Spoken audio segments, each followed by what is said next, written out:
Mas é claro que o regime autoritário criava alguns constrangimentos a quem fosse liberal. E também agia, às vezes, exageradamente. A Revolução também não foi. Acertou em tudo, errou em muito. Por que caçar o Juscelino? Ele não era corrupto nem era subversivo. Para que caçá-lo? Mas foi a pressão de Carlos Lacerda em cima de Castelo Branco. E a cassação, na reunião dos ministros, porque era o Conselho de Segurança Nacional composto pelo Ministério, é que referendava as cassações. Mas as coisas não eram assim.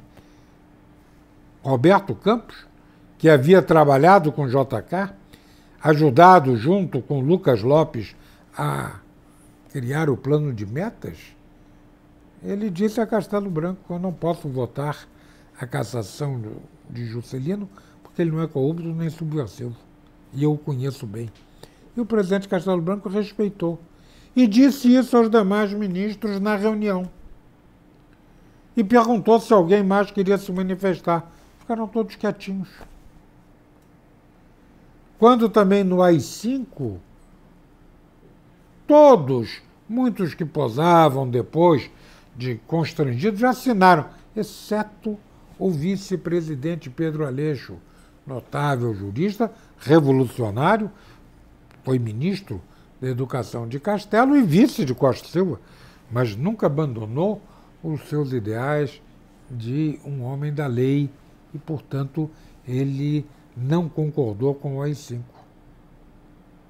E não houve nenhum problema.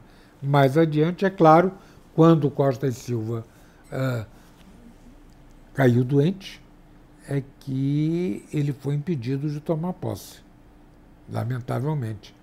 Mas, na aprovação do AI-5, as suas ponderações foram ouvidas e o seu voto contrário foi respeitado. Então não tivemos uma ditadura, porque se nós formos aceitar a denominação de ditadura para o movimento de 64, como é que nós vamos definir Cuba e a cortina de ferro? Porque o direito fundamental do homem, o direito de ir e de vir, no regime militar nunca sofreu restrição. Quem quisesse sair, saía. Quem quisesse viajar, viajava. Não havia este controle policial. Então, há uma necessidade de um conhecimento da história, dos fatos. Por isso é que no livro nós também, num trabalho muito bem feito pelo Zé Loredo, pela Licença Cultural, estão os recortes dos jornais da época. Os jornais da época não mentem, são os fatos que aconteceram. O país estava vivendo um momento de grande agitação e que, portanto, vivia na iminência de uma crise. E a crise estourou no dia 31 de março de 1964. Então, estes anos que o Brasil viveu, em que se criou a infraestrutura, em que se criou esse admirável sistema de telecomunicações que nós temos, enfim, que criou-se a rede rodoviária de primeira qualidade, errou-se também. Esqueceu-se as ferrovias, cancelaram vários ramais ferroviários, mas, enfim, entre erros e acertos, o saldo foi positivo. E o saldo foi positivo também sob o ponto de vista ético e moral.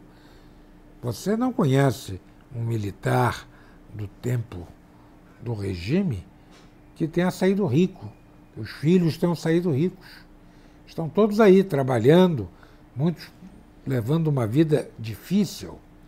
O Brasil tinha uma presença internacional de equilíbrio, de coerência com aqueles ensinamentos do Barão do Rio Branco. Enfim, 64 pertence à história, vai fazer 50 anos. Este revanchismo que está aí, este revanchismo não tem amparo na tradição da cordialidade do brasileiro, da fraternidade. querem criar, não se sabe por que motivo, uma divisão dos brasileiros, semeando ódio, semeando ressentimento, criando cotas para isso, cotas para aquilo. Nós formamos, e o nosso grande mestre, o nosso grande sociólogo, o nosso grande antropólogo, que foi Gilberto Freire, nos definiu sempre tão bem.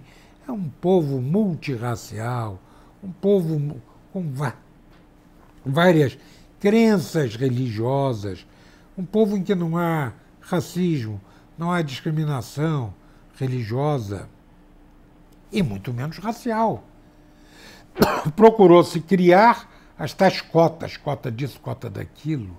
De repente criou-se um sistema de dar, num estado como Roraima, 2/3 do território aos índios, sem fiscalização da polícia, da Receita e das Forças Armadas. Isso é uma vergonha. Meus caros amigos, hoje há um grupo de intelectuais, de jovens, intelectuais como Olavo de Carvalho, intelectuais que marcam posição de mostrar ao Brasil, ao jovem, a vida acadêmica, que precisamos e devemos cultuar o pluralismo, o debate democrático, o entendimento. E devemos combater o ódio, combater a luta de classes, que está lá na origem do pensamento deles. O revanchismo, a vingança. Somos um país cristão, somos um país fraterno, somos um país da alegria, da esperança, do entusiasmo e do futuro. Não vamos deixar que aqueles que estão com o pensamento lá, nos anos 50, na Guerra Fria, prejudiquem a nossa marcha para um país de liberdade, com justiça social, mas, sobretudo, com ordem, porque na nossa bandeira já está intimamente ligada a ordem e o progresso. E o respeito aos valores da história. Cada um cumpriu um papel e merece a nossa admiração. De Pedro I a Pedro II, esse talvez o maior dos brasileiros, que contou com homens notáveis a seu lado, militares, o Almirante Tamandaré, o Duque de Caxias. Vamos pensar, vamos conhecer a história do Brasil.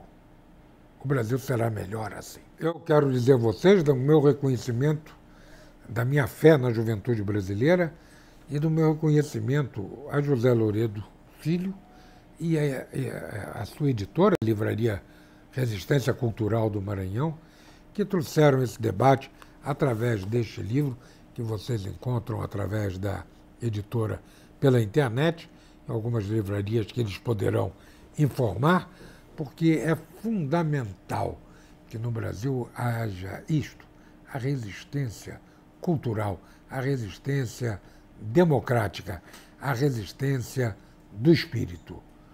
Muito obrigado, e eu estou à disposição para ir a qualquer lugar do nosso país para pregar o amor, a ordem, a disciplina, o progresso, o respeito à história.